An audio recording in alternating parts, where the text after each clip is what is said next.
Frank Lucas, the true story of a Harlem drug lord who built a heroin empire. We'll tell you everything we know, so watch till the end. Frank Lucas, the Harlem kingpin who inspired American Gangster, began importing and distributing blue magic heroin in the late 1960s and made a fortune doing so. Continue watching to know more about it. Click the subscribe button and enable notifications to receive new updates. It's no surprise that Ridley Scott based American Gangster on the life of Harlem heroin kingpin Frank Superfly Lucas. His rise to the upper echelons of the 1970s drug trade is as widely cinematic as it's likely exaggerated.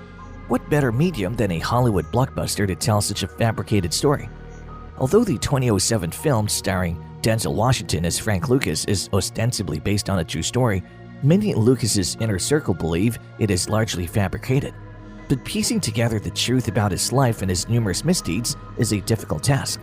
The most well-known biography of the man, Mark Jacobson's The Return of Superfly, on which the film is based largely on Frank Lucas's own first-hand account, which is full of boasts and braggadocio from a notorious braggart, trickster, and fibber. If you're unfamiliar with Lucas or the film, here are some of the most bizarre facts about his life. Have a few grains of salt handy. Frank Lucas, who was he? Frank Lucas, born on September 9, 1930 in LaGrange, North Carolina, had a difficult childhood. He grew up poor and had to spend a lot of time caring for his siblings. Living in the Jim Crow South also took its toll on him. Lucas was inspired to become a criminal after witnessing Ku Klux Klan members murder his 12-year-old cousin Obadiah when he was only 6 years old. The Klan claimed Obadiah had engaged in the reckless eyeballing of a white woman, so they shot him to death. He allegedly fled to New York in 1946 after assaulting and robbing his former boss at a pipe company, and he quickly realized there was a lot more money to be made in New York. He gradually became bolder in his crimes, from robbing local bars at gunpoint to stealing diamonds from jewelry stores. He eventually caught the attention of drug trafficker Ellsworth Bumpy Johnson, who served as a mentor to Lucas, teaching him everything he knew. While Lucas' crime organization took Johnson's teachings to the next level, there was a sad and ironic twist to Lucas's desire to exact revenge on the KKK members who murdered his cousin. He ended up wreaking havoc in Harlem, one of New York City's most iconic black neighborhoods, thanks to his deadly brand of imported heroin known as Blue Magic. In 2007, prosecutor Richard Roberts told the New York Times, Frank Lucas has probably destroyed more black lives than the KKK could ever dream of. In the film, Roberts was later played by Russell Crowe. The most bizarre detail of all is how Frank Lucas allegedly obtained this blue magic.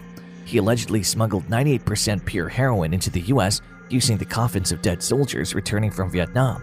It's Jacobson's most culturally pungent claim to fame.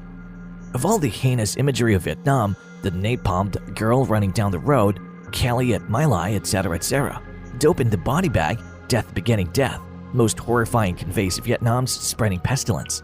The metaphor is almost overpowering. To his credit, Lucas stated that he didn't place the smack next to or inside the bodies, as some legends have claimed. I'm not touching anything dead, he told Jacobson. You can bet your life on it. He insisted claimed to have flown in a carpenter friend to make 28 copies of government coffins rigged with false bottoms.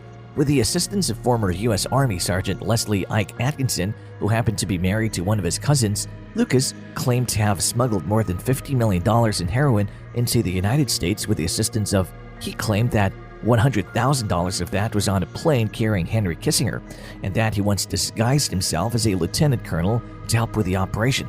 You should have seen me, I was ready to salute. The so-called Cadaver Connection story may have sounded like an impossible operation.